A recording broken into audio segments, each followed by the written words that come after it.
at 7:05 to order. The agenda is, there's going to be an introduction of Manny and Amina, establishing goals and timelines, and other business. So I do want to introduce Manny and Amina. They'll be speaking via Zoom. Manuel, I have done some equity and race work with him. He has many years of this experience. His wisdom is imperative. I actually did over the summer some training with him, and he'll further introduce himself. And Amina, Manuel grew up in Brockton, is from Brockton. Amina lives in Brockton. I think she's also from Brockton. She works with Sabuda, with Lenny Montero, and she will be helping us with curriculum and resources, and they will further explain more of their work.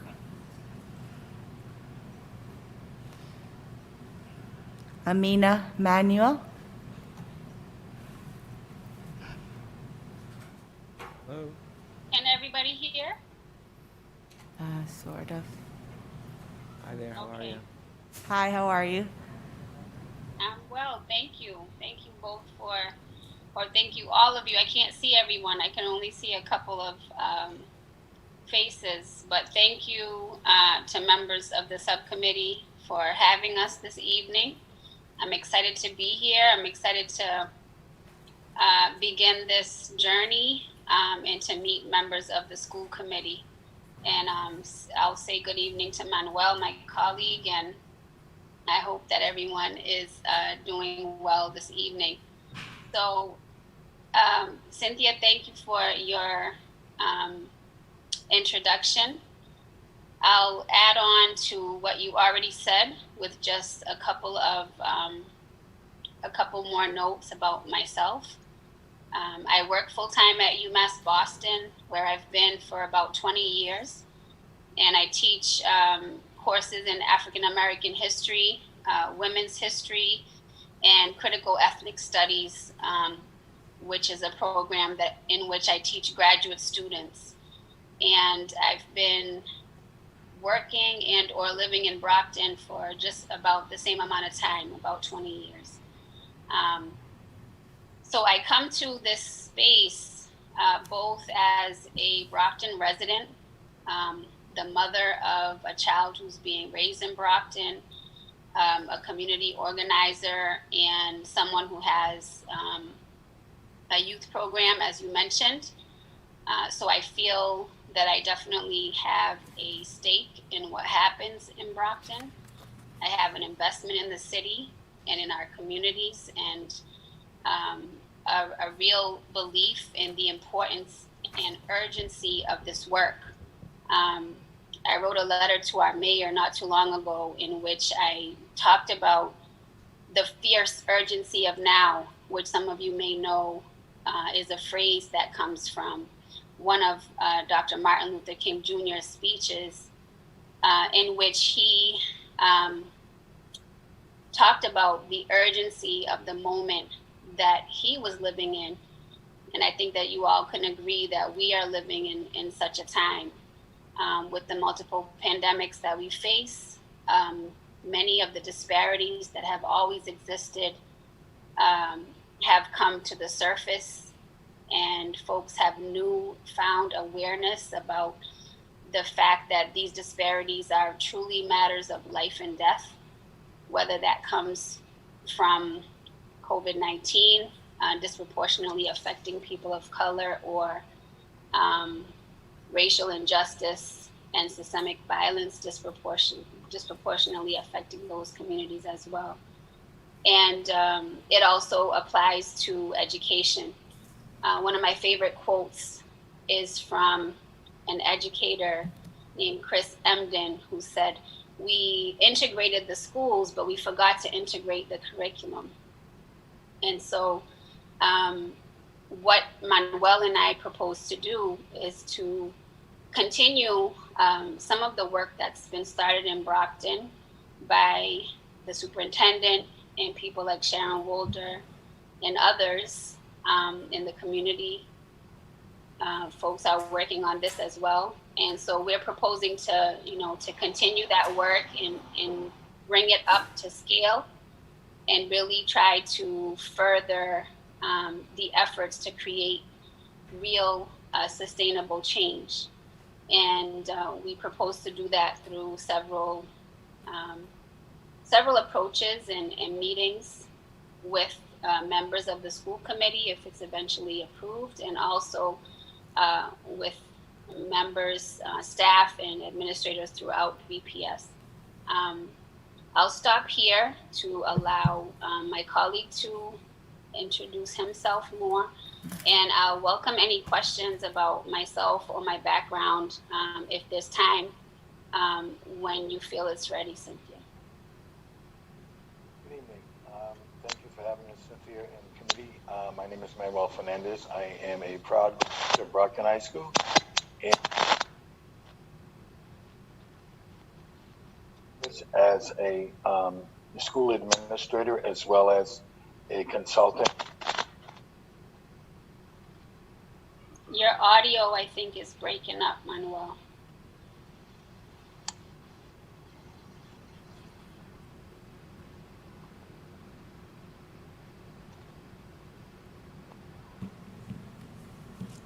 Hello? No? Now you can. Yeah, now we can hear. What it is, all right, let me try it this way. I'm sorry, I apologize. Can you hear me now? Yeah, that's great. Yes. Okay. So anyway, I don't know what you heard, so I'll quickly say that I graduated from Brockton High School in UMass Dartmouth, and for the last 35 years, I've been a school administrator as well as a consultant on issues related to the schools. Amina and I are colleagues going way back to our work with the Cape Verdean Association a number of years ago, and we connected this spring around our concerns around the racial justice protests across the country, and in particular in our own backyards. And we seemed to connect at the most opportune time, because the next thing we know, we were being contacted by Superintendent Thomas about concerns and ideas and initiatives that he has around centering equity in schools. And so we have met with him, and he has accepted a part of a proposal. Well, he actually came to us and asked us to present a proposal on providing support for educators, both administrators and in others in the buildings, teachers and other educators, around decentering equity and affirming diversity and inclusion. We have also, so the ideas he came up with was some work and support on establishing an Office of Equity in the school district. The training that he wanted as well, he suggested that we connect with Cynthia around some work with the school committee around issues of equity and diversity. Fortunately, I think Cynthia mentioned it earlier, that her and we began a connection this summer when I was doing some professional development with a program that she works with, an educational program that supports scholars going on to high school. And at the same time, she was talking to me about, do you ever work with school committees? And I have just actually completed a project with an urban school committee in the city of, in the state of Massachusetts. And so one of the things that Dr. Thomas or Superintendent Thomas had asked us to do was to think about what kind of work we would do with a school committee in Brockton. And so, assuming nothing about the school committee or your committee, there are some goals that Amina and I have developed around any work that we would do in terms of providing a workshop for, or workshops, 2 3-hour workshops for the school committee. One of the goals is to develop an understanding of one's own racial and cultural identity, develop an understanding of how the obstacles that culturally and linguistically diverse students face that affect their academic and social success, develop an understanding of how one's cultural beliefs, values, and behaviors impacts policy decisions and accepted practices, and develop a vision and plan of action relative to the centering equity in committee policy practices and educational equity. One of the most difficult things about this recent, we'll say, racial pandemic in our society is that we as a society have learned not to talk about race except for in crisis situations. And unfortunately, when people are in a crisis, they often speak um, spontaneously, impulsively, emotionally, and not with a plan. The work that I have done with other school committees has been about helping them create a plan to develop the type of support for all of their students. And so the work that we have proposed in Superintendent Thomas has asked us to share, and Cynthia as well, is really about positioning the school committee to deal with the increasing concerns in the community around race and equity and around diversity and inclusion and how folks feel left out of the conversation. And so we know how to do this, and we know how to do it in a way that is inclusionary regardless of where anyone is coming from. And by that I mean it is inclusionary in the sense that it helps everybody come to the table. It affirms everybody's journey, and it gives us it helps us widen our lens to see how other people are responding to what goes on in schools and in cities across the country. So that's just some background. We have also developed over the years policies and practices, which I won't go through, but policies and practices that are emblematic of school committees that center equity. And one of those practices is to really think about what kind of equity statement do we have? What kind of equity mission do we have? But there are other things, and I can share if there are questions about that or at a later date. So, Cynthia, I hope I've covered what the expectation was, Amina and I, and open for any questions or statements that one might have. Does the subcommittee have any questions or statements? No. Manuel, can you just talk to the committee a little bit about the grant that was just submitted through Nellie Mae? Is that Superintendent Thomas? Yeah, that's me. Well, hello, my friend. Nice to hear your voice. Yes, Nellie Mae reached out to Brockton. I happen to be a member of the Nellie Mae Advisory Committee, and it was coincidental, but Nellie Mae reached out to Brockton and is prepared.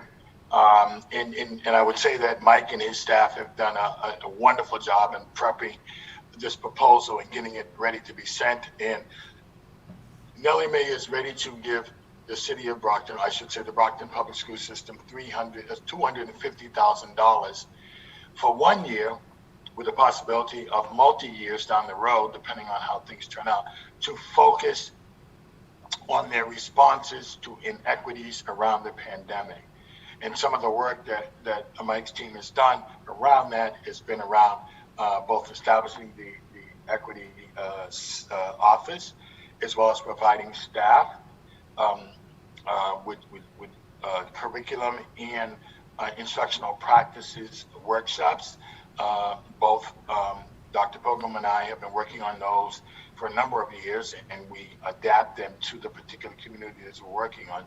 So at this time, we are scheduled to do a keynote address to all of the educators in the city of Brockton on November 16th to open up the training that will take place in November, December, and January with representatives from all the schools participating in this training.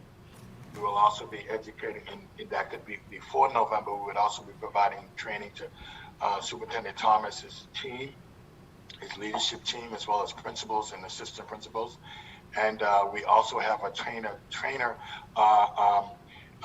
cohort, which once people go through our initial training, they can then sign up, and that's a decision for the superintendent to decide who gets to do this, to do some train-the-trainer work where they will actually be able to take over the job of Dr. Pilgrim and I and begin to do the training in the district, across the district, on behalf of the school district, so that we begin to look at curriculum with a different eye. And what brings kids to the table. One of the things about curriculum that I think is important and is emblematic of Dr. Pilgrim's work is that if I took a picture right now of this screen, just the one that says Brockton Public Schools, if I took a picture right now of this screen and then I send it to you digitally, when you look at the picture, what's the first thing you look for?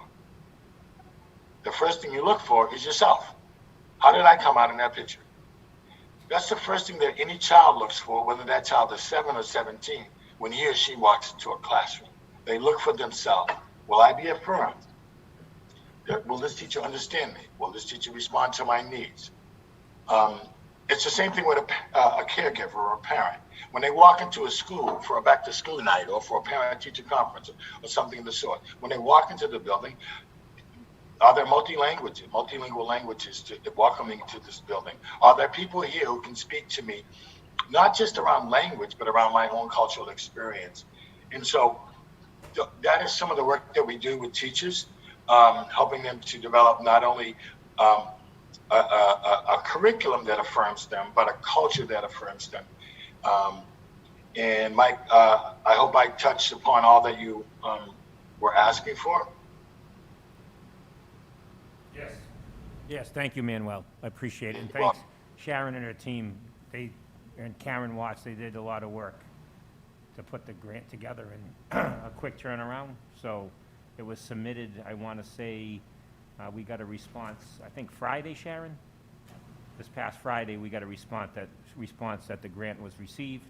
And then, we hopefully will hear soon. So I just want to thank Manuel and Amina for their support, but also for Sharon and Karen Watts and the team for, for a quick turnaround and putting the grant together. So, thank you. Thank you so much, Manuel and Amina, for introducing yourselves. We're going to move to the second point, establishing goals and timelines. As of right now, there are 5 goals, and we wanted to talk about timelines and any questions or statements that you have. The first goal, which would have to be a vote to approve from the committee, is to propose to have a 2-day, 3-hour series with Manuel and Amina on having a school committee workshop centering equity in policies and practices. And on the handout, there's more details here. The second handout on policies and practices of a school committee that centers equity. So I would, a motion for a recommendation to approve. I ask for a motion. Is this the handout? Yeah, so that is the policies and practices of a school committee, what the goals would be in the workshop, and it would be a 2-day, 3-hour series. So it'd be part of the work that they're doing with the district, but they would work with us as well as a school committee. Any questions? Would it be at night? So it would have to be 2 nights. It doesn't have to be a Tuesday. We would have to discuss it according to people's time, but it would be 3 hours each. And we can do it via Zoom. It doesn't have to be in person. I'm okay as long as it's at night. At night. Oh, like evening you're talking about? Yeah. Okay. Can you make, Who's making a motion? You making a motion, Tom, are you making a motion for it? Yes, I'll make the motion. I'll make the motion to move forward with regard to scheduling the workshops for setting the goals regarding developing policies and practices regarding equity. Just a second. So it has, if you say yes? Tom? Yes? Oh, yes. Okay, perfect. So that has been approved. The second goal is, we've spoken about this before when we first introduced the subcommittee. It was having some community engagement.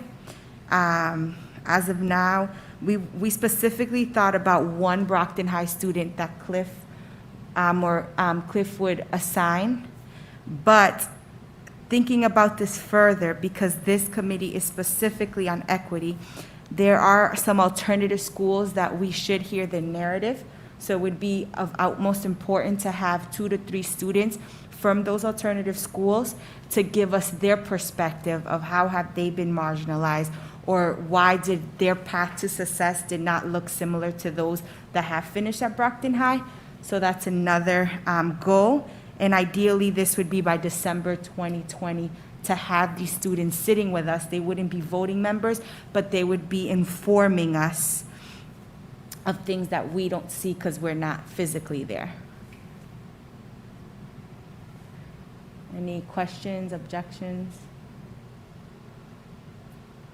And then I know we spoke about a little bit about community members. I don't know if we had more to talk about that, specific community members. I only have students as of now. Mark, Mike, I don't know if you wanted to add. When we first spoke about the subcommittee, I know we spoke about community members, but we didn't go into specific what type of community members that would be. Yeah, at first I want to tell you, like, the idea of reaching out to students at the alternative schools, I really like that. That's a great idea. I have to admit, I did not think of that, and I applaud you for that. That's a great idea. As far as community members, if memory serves me right, I don't think that the full committee set any parameters other than I think it was up to you guys as far as who that community member would be. Does anybody else recall different? It was pretty vague, so. Yeah, I don't know if Al would I have think any that ideas. we had kind of, left that to the subcommittee to make that decision. If I remember right, I'd have to double check on the minutes, but I do believe that was how we had left that, was that it would be up to the 3 of you to, see who was interested and make that decision. Any thoughts from the subcommittee on? I mean, how big do we want this board to be exactly?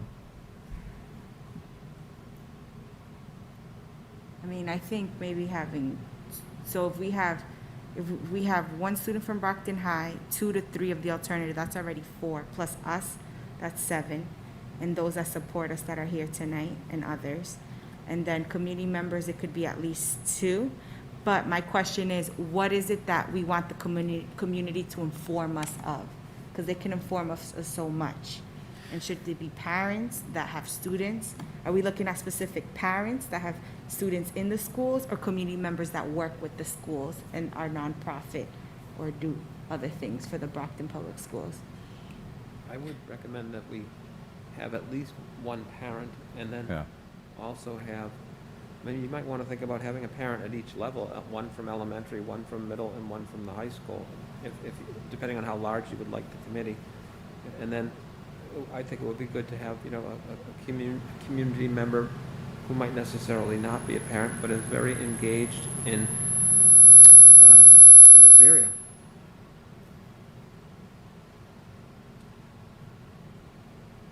Okay. And do we think we should have 3 students from the alternative schools, 2, or is 3 like a good number? And I think you would do 2, 1 from the Key Center, and then 1 from Edison Academy. so 1 from the Keith Center? And then 1 from Brockton High? One from Edison, so 3 total. Edison Academy as well. Yeah. Okay. One and one, that would be good. All right. And when we think about parents, we should also have parents from the alternative high schools as well, right? Because you said at each level, elementary, middle, high school, and then maybe 1 from the alternative high school? Okay, perfect. So in total, that's 4, with the community member 5, and then with the students, it will be a total of 8 plus us. And then this ideally will be by December 2020. So how would we approach this? Would we reach out to certain members that we have, or should we get reference? I think we should get Right. reference. Okay. So, Cynthia, so the committee would start meeting you said September? Oh, you would think that's what you were saying. You mean, are you thinking September 2021? Because obviously it wouldn't be 2020. to meet? Yeah, you had said that the student part of the committee would start meeting in September. No. Ideally, we would want them to be on by December 2020. December. December, sorry. December, All right, we sorry. heard you wrong. Okay. Sorry yeah. about that. It's the mask, you know? Yeah. Oh, I'm sorry. So ideally, by December 2020, we would want them on. They would be non-voting, but the idea is we're starting the committee now, so in January, the new year, we'll have them on for the full year. That's what's Yeah. ideal. So Yeah. I don't know, if Superintendent Thomas, you have anybody that can reference specific students for us, specific parents, community members? Absolutely, we can work with the principals of each one of those schools to identify the students, and work with the principal, the dean at the high school, the deans at the high school. Dr. Cobbs obviously can work with his staff at Edison. Principal Burns can work, obviously, through the Key Center, and then, we can talk to our principals that, and talk to about parents at each level. Some of the parents that participate in PACs, that are active in the PACs, and, we'll talk to our principals to identify them as well. Yeah, I think utilizing the principals to help you find the students and the parents would probably be, just my opinion. The subcommittee is formed, this is your call, but my opinion would be use the principals to find you the students and parents, who are engaged and, might be interested in being a part of this. I think the principals would be a great resource for you guys. Okay. Also, I think it's very important as a subcommittee, we need to make objective or a vision overall, because their information could be very informative, but many times it could be a lot. So asking for specific information, so we're not overwhelmed with what information to use. So that's something I'll put on the parking lot so we can think about certain objectives and vision of the subcommittee that we see. Any questions on that? No? Okay. So currently, we have this package.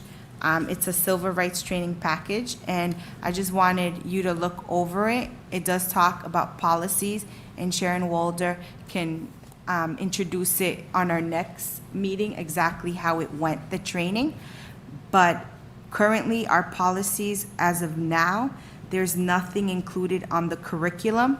So maybe looking into making a policy that's specifically on instruction that addresses stereotype and bias in the curriculum. So that's something as a goal. And ideally, we would have to make a timeline for that, to work on that. Also, this, because it's such important work, another goal that I thought about was meeting at least once or 2 times a month. I don't know if we should start maybe trying to meet at least 1 time a month, and then as the work picks up, ideally twice a month. Yeah.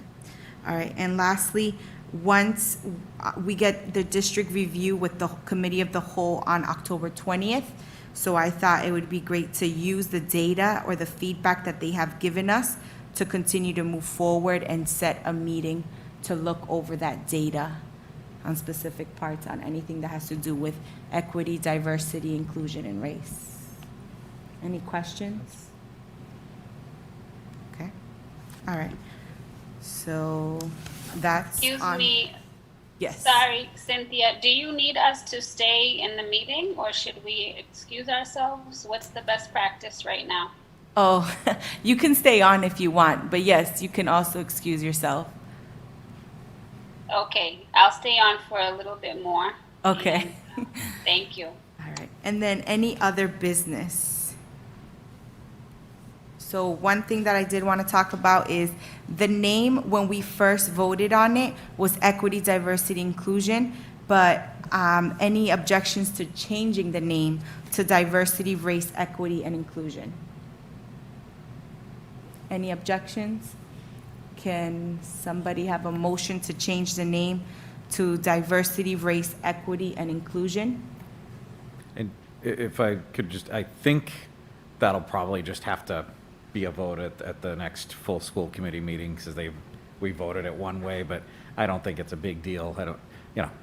that's not a big deal. I actually, that's my fault. I said it wrong and put it in the document wrong. So, so just so you know procedurally, yeah, you guys can make that recommendation, and then next week when we meet, the full committee will vote on it. And, you know, again, I don't. So we wouldn't make the vote now? It would be. Yeah, the you whole Yeah, committee? you would vote to make that recommendation now to the full committee, and then the full committee would vote to make that official, just because the full committee votes on the subcommittees. Okay. So, So Melinda, just for a point of reference, would that go on the consent agenda under this subcommittee minutes? And then Cynthia would pull that off when we pull off, items for, I think that's the way we would do that, Right. correct? It can come up under new business. All right. You can take it up under new business. I don't know if the minutes will be available for the book for next week. But if they're not, you can bring it up under new business to say that we had the meeting on tonight. Yeah, we can do a report, so we can You can do do a under new monthly business, report. there'll be a report of this subcommittee that Cynthia will give an update, will give a summary of what we did tonight, and then we can then make the official vote then under new business. yeah, that's fine. So if the minutes aren't ready, then yeah, we'll just do it under new business. Okay. Any motion on having the name Diversity, Race, Equity, and Inclusion? I'll make that motion. Motion to amend the current name to read Diversity, Race, Equity, and Inclusion. Any second? Second. All right, so yes to approve? Just discussion on the motion for a second. Yes. Can you just explain the advantage of changing the name? What is the reasoning behind that, just to clarify for the minutes? Great question. So,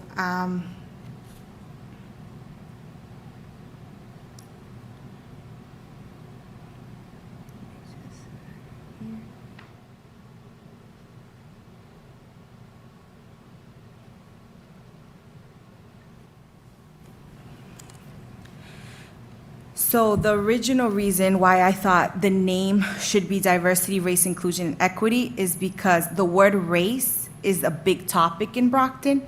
So the big topic is how to racially understand and meet our students.